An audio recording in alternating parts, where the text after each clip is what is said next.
Rusia kembali meluncurkan serangan drone ke kawasan Kherson yang dikuasai Ukraina. Detik-detik penyerangan ini tampak jelas hingga terlihat semburan api dan terdengar suara gemuruh.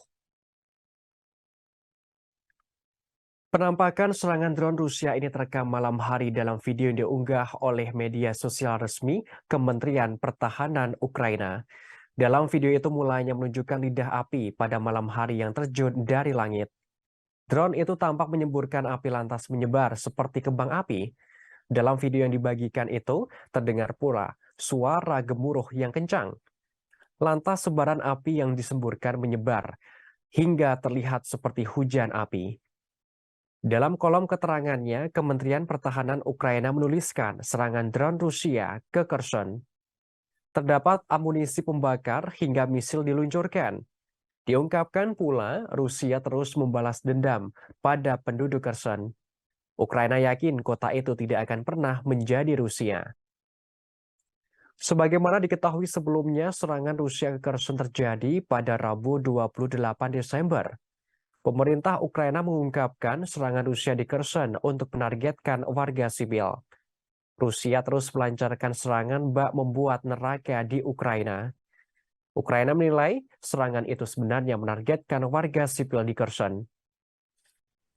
Angkatan bersenjata Ukraina melaporkan 33 rudal ditembakkan ke arah Kherson. Kherson telah direbut kembali oleh Ukraina setelah pasukan Rusia mundur bulan lalu. Militer Ukraina juga melaporkan pertempuran juga terjadi di sekitar kota Bakhmut dan daerah-daerah lain di kawasan Donbas, Ukraina Timur. Namun di sisi lain, Rusia membantah menargetkan warga sipil di Ukraina.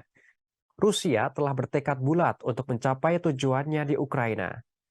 Kini serangan terus digencarkan di 4 wilayah caplokan hasil referendum yang dikuasai sepenuhnya.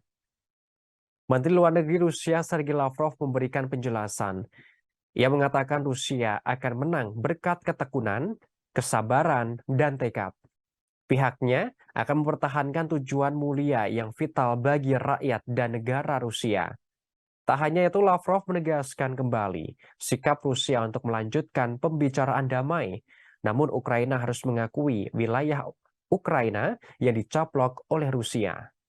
Di antaranya Donetsk, Luhansk, Kherson, dan Zaporizhia.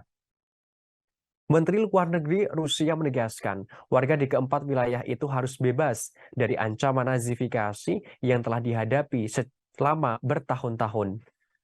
Menteri Luar Negeri Rusia juga menegaskan pula konflik bisa selesai jika Ukraina mengakui 4 wilayah yang dianeksasi Rusia. Sergei Lavrov mengancam Ukraina bahwa tentara Rusia akan memutuskan masalah ini jika tidak menuruti permintaan itu. Sementara itu, Ukraina telah mengesampingkan penyerahan tanah apapun ke Rusia dengan imbalan perdamaian. Ukraina secara terbuka menuntut Rusia melepaskan semua wilayahnya.